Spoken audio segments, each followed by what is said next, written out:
So, ladies and gentlemen, the next panel will be about following the steps of the startup nation, scaling up Romania's ecosystem.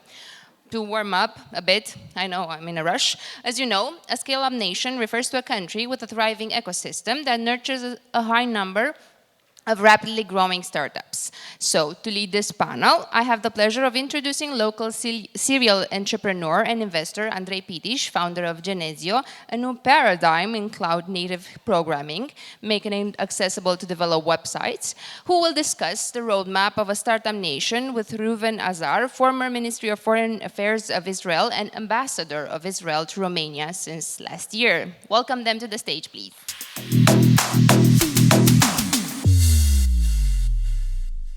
Start this. Hey, hello everybody. So I'm very happy. I mean, I cannot tell you how happy I am to have Mr. Ambassador here on stage with me. Thank you. I think that we are in the EU, we're in Europe, and we're looking up to Europe for a number of things like democracy and human rights and all of that. But when we think about tech, we are looking up to, in my opinion and my, let's say, informed opinion, to two places in the world. One is Silicon Valley, and the other one is Israel.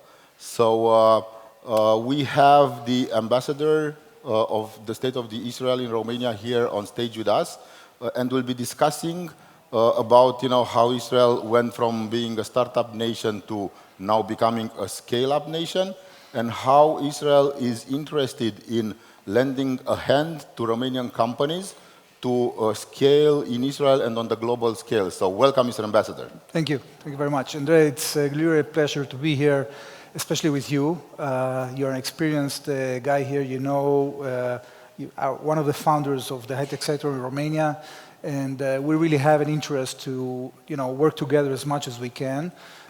In Israel,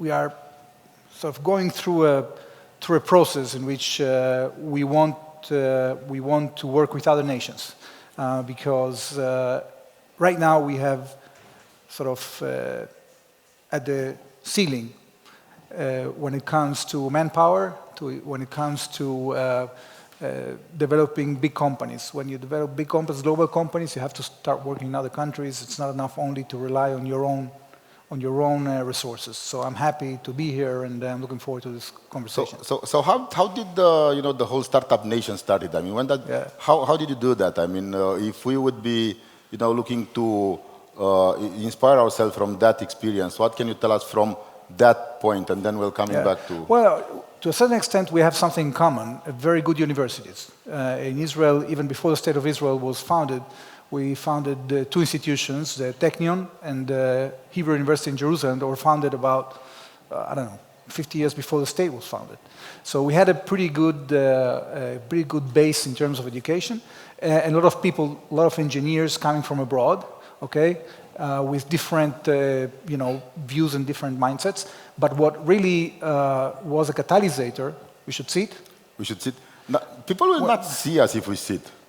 I mean, we've been in the back and you looked at the stage, and if we sit, I mean, it's like, we talk. I mean, we've been talking between each other. We want to talk because we want to take questions. So this is not going to be a speech. This is a dialogue that we're starting, and then we want to get questions. We still have 22 minutes left, and we can go over time by like 5 or 6 minutes because the previous speaker also did that. So we're going to do that as well. So let us stand. So it's a combination of the good potential. In Israel we are number one in the world in numbers of engineers per capita, and the other part was the challenge, especially the security challenge we had, because Israel is tiny and we have to rely on intelligence. How do you create good intelligence? By developing good technologies. And the advantage in Israel, we have conscription. So the army, before they recruit, they sort of do psychometric screening to the entire population of potential recruits. So they actually spot all the geniuses from around the country, they bring them together, they train them, and then they put them in these intelligence or elite units to develop technologies. So actually what happens is a very early stage. These guys have experience, they are experienced with teamwork, and they go out to the private sector ready to sort of devour the next challenge. So what you're saying is that we have to start with the army. We have to start No. with reforming the army, and that will reform the. Which is it's. I mean, I've never thought of it this way, but I think it's a great thing, right? I mean, like, I think at the end of the day, you have to work with what you have. Like, we had a huge disadvantage as well, because Israel, there used to be a joke about Israel. If you want to do a small fortune in Israel, you better come with a big fortune. Because, we're a socialist country, it was very bureaucratic and cumbersome, so it wasn't very appealing for international companies to come open shop in Israel. So we had to rely on this advantage that we had, that these were people that were handy, they were ready to move, and it started with software. We called it, in the 90s, we called it the software industry. And then the question was, how do you grow the software industry? And do you deal only with regular services, or you try to develop new things? And we figured that we are very good in developing new things. So that's how this started. And how did that translate into commercial success? Because now we have here good universities, we have good students, we have great engineers, but not necessarily great commercial success. I mean, how did that happen? Well, actually, at the beginning, it was, for sure, it's going to be commercial failure, because the people that developed the technology didn't have any experience in marketing, they didn't know the global markets, they didn't know anything. So the first thing they wanted to do is to sell, is to develop something and sell it, and become millionaires as soon as possible. This was the mindset. So we had many whiz kids like that actually developed a program and basically went to the States and tried to pitch companies in the States to buy their technology. And slowly but surely, multinationals started to look at the market with a lot of help from the government. So the government actually, because we saw that there is a great potential for this industry to generate growth in Israel, we have a problem of lack of very low productivity. So now we have to change the government as well. So army, government, okay. So the government actually started supplying several services. First of all, branding. Branding is very important. Branding doesn't have to be necessarily only of what you are good at, okay? But branding is very important because, imagine we had all the disadvantages possible. Now, you are here part of Europe, okay, you are part of Eastern Europe, but still part of a continent. In Israel, we are there in the Middle East, the Arab Spring, war-torn country, etc. It's very difficult. Actually, you had to almost pay a tax to get to be bought, because people we weren't exposed. So this idea of the startup nation came up to actually put a focus on something that is very appealing and that you can sell. So we had a governmental campaign to push the startup nation all over the world, especially in the United States. The second stage was to bring the people to the United States, to help them appear in international events, to expose them, to open doors for them, etc. Once the buzz started, then you develop the brand, you develop the name, and then people come automatically. So what you said, I mean, so far, so you had pretty much the same problems that we hear every day. We had great engineers who knew how to build a product, but didn't know anything about selling the product. So then they sold the business, right? So we have this problem in Romania, and a lot of people are like, how can we solve this problem? This is a problem that's unique to Romania. No, the same problem was in Israel, like 30 years ago, but still they had the same problem. So now we are facing a similar problem. I think that we do have geniuses who are building startups, and then they are selling them short. They are selling them for maybe like you said, $10 million. Then they become millionaires, and everybody's happy.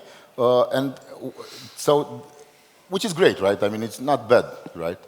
But after that, I mean, right now Israel is getting on another path, and this is the ScaleUp path. And I don't know if the audience knows, but Israel had in the past years more unicorns than the entire Europe. So can you talk about that? Right. So maybe first I have to talk about two things. First is risk, because also when it comes to risk, somebody had to support the people that are taking the risk, making the investment to develop, because we know that out of 100 startups, one makes a success. So you have to have kind of a backup, and you can have this from the private sector with venture capital and building venture capital industry, but also the government can play a role there. So we have established something that is called the Innovation Authority, and the Innovation Authority actually has very good scientific people that can identify where are the opportunities, and actually take the risk in the places that the venture capitalists are avoiding the risk. In this way, you can continue supporting. Oh, this is number one. Number two is because of the fact that we didn't have the know-how on how to manage a big company. Even if you want to grow, you will fail, okay? So what people started doing, first of all, is to do serial exits, okay? Something of the sort that is happening here as well. You do an exit, you get the money, you invest in a new idea, you do another exit and another exit. And then when you get enough experience in terms of recruiting money and doing all of this, then you can move to the next level. And what is the next level? The next level is to get the know-how from people that know how to run a multinational company. It's not the same to run a team of, 10, 20, even 100 dedicated people than to run a business of hundreds of thousands of people, number one. Number two, it's the issue of not just managing, but also being the leader in the sector. You have to have enough intelligence to know who are your competitors in the world stage, because again, our disadvantage, I think like Romania, is that we don't have a local market. You have to start thinking global, okay? But when you go global, if you don't have the intelligence and you don't know your competitors, you're going to fail again. So you have to start doing that. So some of the companies actually created a footprint, a presence, permanent presence in Silicon Valley, permanent presence in New York. Today, out of the thousands of startups that we have in Israel, about 600 have a permanent representation in New York. So start global, right? I mean, yeah. I've said this over and over, and I keep getting the same reply. No, you have to start in Romania, then expand, which is like the completely wrong answer. Romania is the least replicable country in the world, and you don't want to start in a country that's very hard to replicate. So you want to start in a country that is, even though it's more complicated to start, to launch in the US, but if you're able to launch in the US, even if you like a small percentage, you're going to be very rich. I mean, then you've made it, right? On the other hand, if you do it in Romania and if you're not number one in a domain, it's nothing. I mean, the business is very, very low. I mean, in terms of money. So let's learn from this example. Let's go directly to the US. Yeah, absolutely. And right now, I mean, the number of unicorns, right? And to get questions. So think about questions, because then I'm gonna ask to lower the lights a little bit and to put more lights on you so that we can see you and that you can ask questions. Maybe a third point, final point for the questions is the issue of creating the ecosystem. So if you want to have an atmosphere that creates incentives for startups to create and to grow, you have to put all the players that support the startup in one place. And what does it mean? If, for example, you deal with the agricultural sector, startup in agriculture, so you have to bring all the players, the dynamics between the startups themselves and the dialogue between them is very important, okay? Because they can compare things. It's not about, okay, this is one thing. The other thing is the financial players are in the ecosystem, the banks, Yeah, I think that we can solve that. Yeah. I mean, it's going to be harder and longer to solve, let's say, the public administration shortcomings. I think that there's a lot to be learned in that sector, and I think we're still 20 years away from having anything comparable to Israel. So I'd like to accelerate that. So in order to do that, maybe maybe we can put things together without having anybody from the government or from the public sector working with us. But I think it's a great idea, to put the players in a domain and for them to work together. I think that events like this one are putting a lot of the players together. Yeah. And do you want to say anything else before we take questions? No, or should we take? Can we see the audience? Can you lower the lights on stage and bring a little bit of light in the room? Because people will not ask questions, and I want to look them in the eye and ask for a question. So questions. Okay, somebody over here. Do we have a microphone? Yeah. Elena, thank you very much. Thank you. So you're saying that it's... Can you say, when you ask a question, name and company or Daniel. I'm executive partner at MTD Technology. Okay. It's a startup in the services area. And you're saying that it's good to have a presence or to start a startup in US. But unfortunately, that's not really easy to do that due to the fact that it's to have a presence there, right? To have a selling point there. It's a bit expensive. So how a small startup can afford that? Okay, so How one do you do option, and that's the reason I'm here, is come to Israel. It's only two. Thank It's only you. 2 hours flight. Okay, our environment is not as big as the American, but you can go there pretty cheap. It's pretty expensive to spend time in Israel, I must confess, but you can get a concentrated schedule in order to meet everyone you want to meet, and to try to pitch with CVs, with financial players, and with companies that are interested actually in buying startups. So yes, you can come to Israel, you can make a trial there, and then go. Now, there are programs also, like a program I'm trying to pitch to Andre, actually, of several, for example, one venture capital company that has a program of ScaleUp. You sort of, they charge for it, okay? Usually those programs are for product companies. For services companies, it's probably a little bit different. Not impossible, but it's going to be a little bit different. Right. For product companies, usually, you get to a VC and you get a funding, and then you have some money to invest. And I see a lot of people, a lot of companies getting that money and invest them very locally. And then there's this Israeli capital program that we've discussed, where there's this big VC in Israel who is willing to accept product startups from Romania, essentially, in Israel for a very small, like 20K, for instance, which is small for a startup that has funding, but it's not so small maybe for a services company, I don't know. And that can help them get on the Israeli market and then go on the global market from the Israeli market, which is a little bit easier to do that. N-am reușit cu lumina, am cerusem la un moment dat lumina mai jos pe scenă și mai mare în cameră, nu știu dacă se poate. Dar n-am reușit, nu știu dacă am ajuns până acolo în spate la regie. Hey, Andrei from Arc Engineering. Zi mai tare, eu nu te văd, zi mai tare, te rog. Okay, I'm Andrei from Arc Engineering. It's a little bit unclear on the scope of the discussion. I know your purpose is more to promote Israel directly, but can you do also the reverse, like have Israeli companies coming to invest here, or?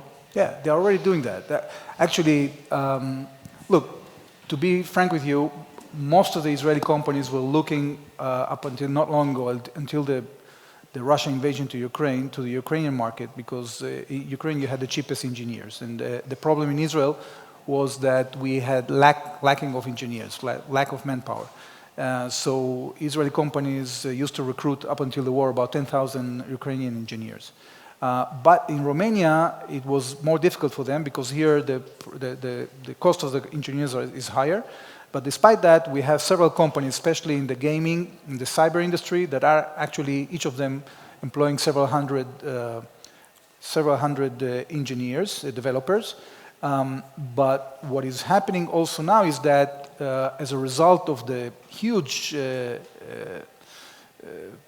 wave of investment we had in Israel following the COVID, because during COVID the high-tech industry flourished. We had in 22 about $24 billion of foreign investment in high-tech. So a lot of people that made exits and had success are now looking for startups here, to buy startups in Romania. But I have some clarifying question. What do you mean by companies investing in Romania, and what do you mean by promoting Israel? I'm curious.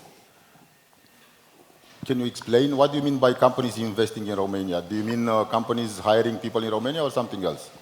For example, opening sites in Romania. Opening sites, that's happening. That's happening a lot. So, and what we are doing here, like with Ariely Capital, that's not about promoting Israel. It's the other way around. I mean, they want to help Romanian companies get on the Israeli market. This is in the huge. Global market. In the global, look, there's like no other country that's done that for Romanian companies ever. Look, this is a historical moment. I mean, like, it's not something to be taken lightly. So it's not, Right. I'll be frank with you. In the beginning, in Israel, we had this challenge because we didn't know how to scale up. So companies, startups, would sell because they didn't have any choice. Otherwise, they would close down. Okay. Now, as a result of the fact that we have 100 unicorns worth $1 billion each, and we have big companies, they themselves can buy startups in Romania. Okay? Now, when we were selling startups for relatively cheap, it wasn't bad for us. It helped us grow. So we are in this stage now that we are not America, we are not, but we are big enough to look at this place here in Romania and see what we can develop here, what can we buy here, and maybe there are Romanian players that want to buy also in Israel and cooperate on developing different things. So the difference is that you can create IP here in Romania for Israeli companies. This is the idea. So when you go to a ScaleUp program, what they do is they, first of all, prepare you to the stage of ScaleUp that you can actually pitch to bigger and bigger companies, number one. Number two, you can meet with companies that you will be able to do business with in the future, okay? So this is the idea. The idea is not to sort of sell products or sell a service to you, but actually to get you exposed to the bigger world through Israel. You can go directly to the United States. That's okay as well. The Americans have great programs, and they send startups to America all the time. So that's a possibility as well. How hard it is to set up a company in Israel, if I want to set up a company in Israel? Well, actually, if you want to set up a high-tech company, it's pretty easy, okay? Do you have to be a resident, or do you have to have a resident as a co-founder? Yeah, you should. Usually, you should partner with. It's easier because with visas, it's more difficult than in America. But the regulation is, we removed much of the regulation. Taxation is pretty low, and again, there are incentives, governmental incentives, and other incentives you can get in order to develop your business if you are an Israeli company. If you're a foreign company, I think it's more difficult. Yeah, I think that it's going to be better. I mean, if you go there and get into the accelerator, establish also an entity that can sell to Israel and then to other countries. Right. Questions, more questions.